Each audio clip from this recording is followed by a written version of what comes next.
So how are you, Dash Berlin? I'm doing absolutely fine. How are you? Very well, very well. You're actually one of my favorite people so far. You're so nice, so kind. I love that.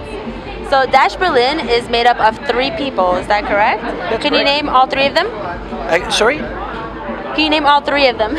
Silke, Sebastian and Jeffrey. Now, how did you become to be the front main person? Well, it's really easy.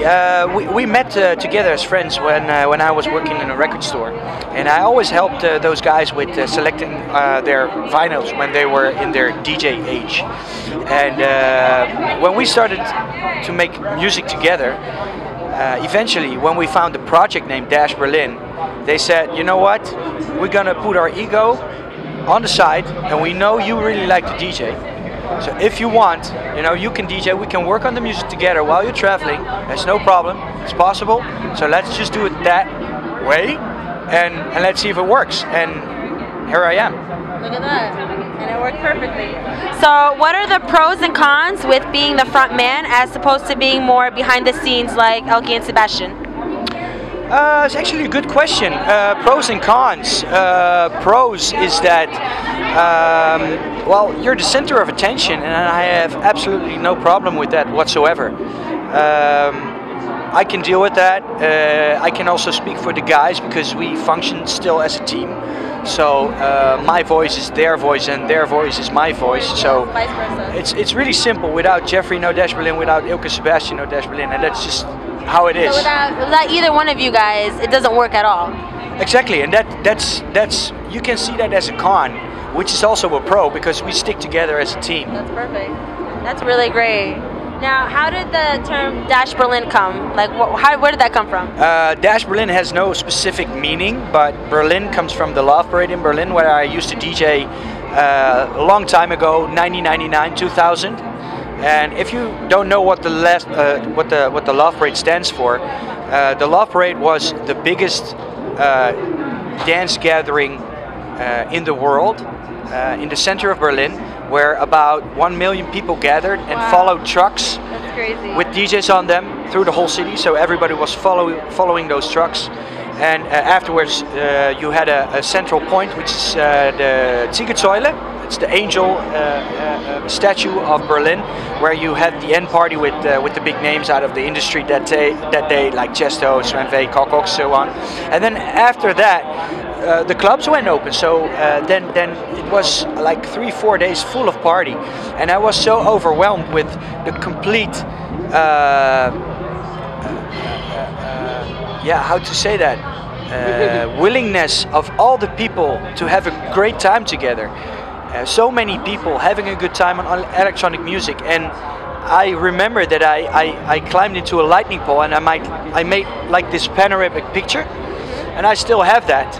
And that was one of the points from where I thought, well, eventually when I go to a new point in my DJ career, I want to do something with Berlin in my DJ name, because I was DJing at the time, but it was under different aliases. And when we finished Till the Sky Falls Down, and we had to find a project name for what we were doing, I started out with Dash Berlin as a starting point, and I just tried to make combinations of the word of Berlin, and just randomly I punched in Dash Berlin and I got a blank Google page, and I think that's a perfect starting point. And it is, and look how far it's gone. Still here. I know, right? Just begun. So, talked about your relationship with Armin van Buuren. You guys are really good friends. So talk a little bit about that. Well, Armin, I have a great deal of respect for Armin. Besides that, I owe him a great deal also, because he picked up Till the Sky Falls Down, our first single, as foremost the first person on planet Earth, and started supporting it first as a dub version, and afterwards also as the vocal version everybody knows, and he signed it to his record company Armada Music, where I'm still signed to. Yeah, you're still signed to Armada Yes, Music, as right? of today. So it shows the loyalty of both parties in order to grow and let something grow, and Armin plays a big deal in that. So how would you describe your sound to people who've never heard you play before? Rain falling up. Rain falling up. Yeah. No, to be honest, I have a new term. Everybody's talking about EDM, and EDM is a style. EDM is not a style to me. EDM is the whole family of the electronic music gathered. So it can be techno, trance, tech house, hardcore, dubstep, trap. All of it. It's everything, but people name it as a sub-genre to point out on everything. Personally, I see that differently, and that's why I thought of a new term, which is called PDM, and that stands for Powerful Emotional Dance Music. Well, here it is. So that's what Dash Berlin actually stands for nowadays. That's really good. That's really cool. So you released your album We Are Part 1 not too long ago. When can we expect We Are Part 2, and when can we expect from it? We are in the process of finishing a lot of new tracks for that album.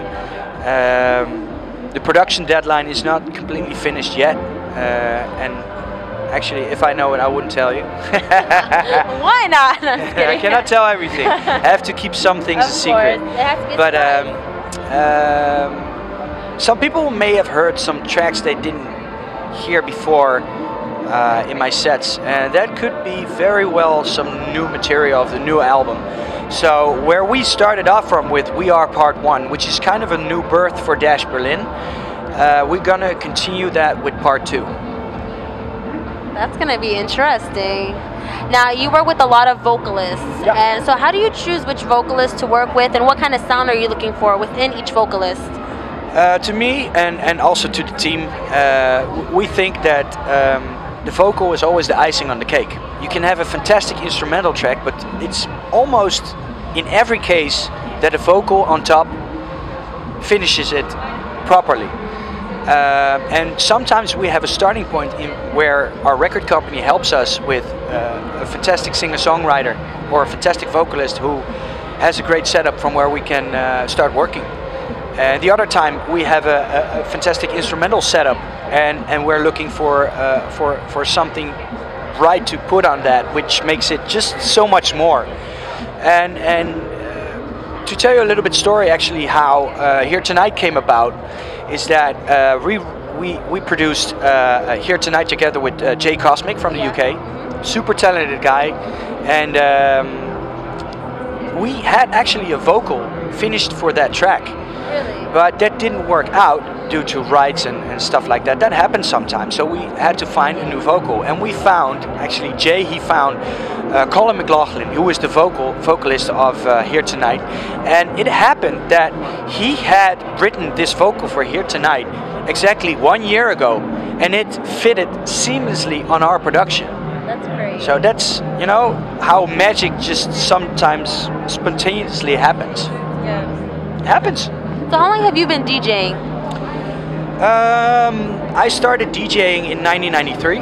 I started at a mixing contest without any experience, and I just gave it a shot, and I made it to the semi-finals. I didn't even had two turntables. I just tried to do what I thought was the right thing to do, and that brought me to the semi-finals at that time. And I remember I was very proud. My mom was very proud, and definitely that was for me a spark from where I thought I want to go. I like this hobby, and I want to, you know, do more with music eventually. And well, I saved up a lot of my earnings for a job at the supermarket, for just part-time jobs I had at that time, and then I bought the whole professional vinyl kit, and then things started to happen. Start working in a record store, and people, you know, they booked me on several shows, and kind of started like that.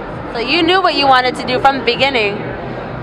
Well, not new. I mean, you're always in every career you have, you're relying on people who can give you a break, or who can help you further in your career. And I can honestly say that's my friends.